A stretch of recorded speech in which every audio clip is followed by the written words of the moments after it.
Alors, bon après-midi à toutes, bon après-midi à tous. Nous sommes réunis pour la commission plénière qui poursuit ses travaux sur l'étude des crédits provisoires pour l'année financière 2025-2026 au cours de la prochaine heure. Nous allons procéder à un échange entre Monsieur le ministre des Finances et les députés de l'opposition.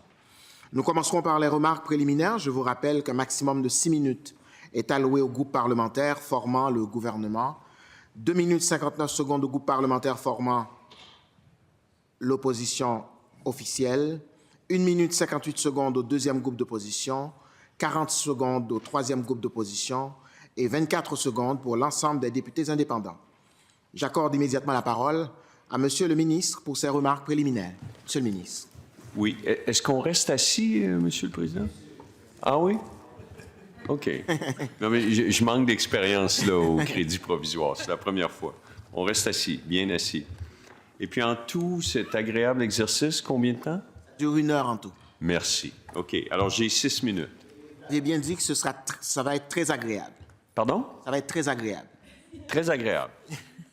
Bien, on va le vivre d'abord, puis je vous en reparle. OK. OK. Puis là j'ai déjà gaspillé 30 secondes, c'est ça? D'accord. OK. Alors, j'y vais. Alors, pour ceux qui ont manqué le discours au huis clos hier, je vais m'en inspirer. Alors, face à la grande incertitude, le gouvernement se concentre sur la création de richesses tout en protégeant les soins de santé et l'éducation. Il réitère aussi son engagement à la saine gestion des finances publiques en présentant un plan de retour à l'équilibre budgétaire. Le conflit commercial déclenché par la nouvelle administration américaine assombrit déjà les perspectives économiques. Pour 2025, 1,1 2026, 1,4 À 1,1 on est directement sur la médiane des économistes du secteur privé. Dans notre scénario de référence, nous avons retranché 0,7 de croissance sur les 2 années pour refléter l'hypothèse, l'incertitude qui est ambiante. Et comme vous le savez, il y a déjà des tarifs sur l'aluminium et sur les biens qu'on dit non conformes à l'accord de libre-échange, qui correspond à peu près à 40 des biens, incluant l'aluminium. Alors, on fait l'hypothèse, parce que les économistes, on a besoin de faire des hypothèses, on fait une hypothèse qui a des tarifs de 10 qui sont en vigueur pendant 2 ans. Bien sûr, la situation va changer, mais on ne sait pas l'ampleur des tarifs, l'étendue des biens, la durée. Alors, c'est une hypothèse de travail et il y a un scénario alternatif où on a des tarifs de 25 pendant 2 ans. C'est notre responsabilité comme gouvernement d'aider à la transformation de l'économie québécoise. Peu importe les décisions de la nouvelle administration la semaine prochaine, la relation de confiance avec notre principal partenaire commercial est affectée. Et donc, on doit aider l'économie québécoise à se transformer.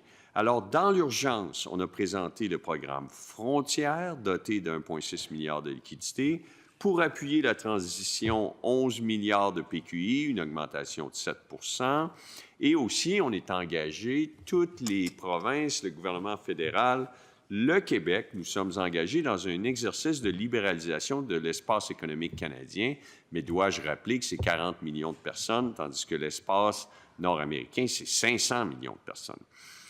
La destination ultime est le rehaussement du potentiel économique du Québec en stimulant l'investissement et l'innovation des entreprises afin de solidifier leur position concurrentielle sur l'échiquier mondial.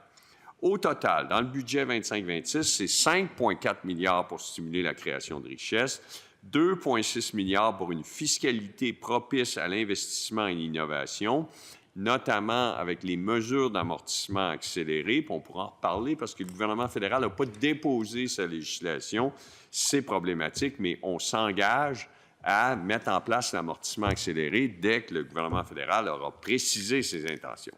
Également, le nouveau crédit d'impôt pour la recherche, l'innovation, la commercialisation, pilier de l'aide fiscale à l'innovation, page 21 du fascicule, un diagramme qui explique tous les changements qu'on fait. Et ces mesures-là ont été extrêmement bien reçues hier par la communauté des affaires. Il y a aussi 900 millions pour la réalisation de projets d'entreprise, 759 millions pour favoriser l'apport des régions, et j'annonce aussi 6,8 milliards pour soutenir les Québécois et améliorer les services à la population. Alors, il me reste 2 minutes. Et je pourrais vous dire donc qu'au total, il y a 12,3 milliards de mesures concentrées sur la création de richesses et la protection des services publics, parce qu'il y a aussi 5 milliards pour la santé et la réussite scolaire, qu'on a fait un examen fiscal où on a analysé 170 mesures depuis un an. Et 170 mesures fiscales, Monsieur le Président, c'est du travail en un an.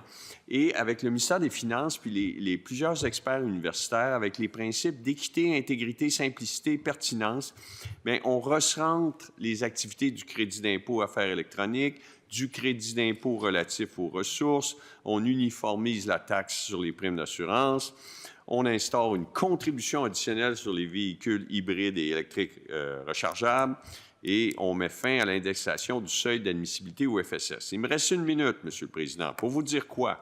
Que la scène des gestion des finances publiques, je vais ralentir un peu, tiens.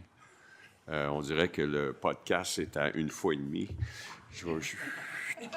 La saine gestion des finances publiques est un élément essentiel d'un bon gouvernement. Nous déposons donc un plan de retour à l'équilibre budgétaire et les gestes identifiés, il y en a 2,6 milliards, incluant le gain de capital. Alors, 2 milliards, si pas le gain de capital en 29,30. Il y a 3 milliards d'efforts aux dépenses, plus un 400 millions aux sociétés d'État. En tout, 6 milliards de gestes identifiés. Ça permet assurément de revenir à l'équilibre comptable et il faudra faire quelques efforts supplémentaires pour avoir l'équilibre budgétaire après Fonds de génération. C'est extrêmement important. Oui, le déficit est trop élevé. On s'en occupe, Monsieur le Président. Merci beaucoup. Merci, Monsieur le ministre des Finances.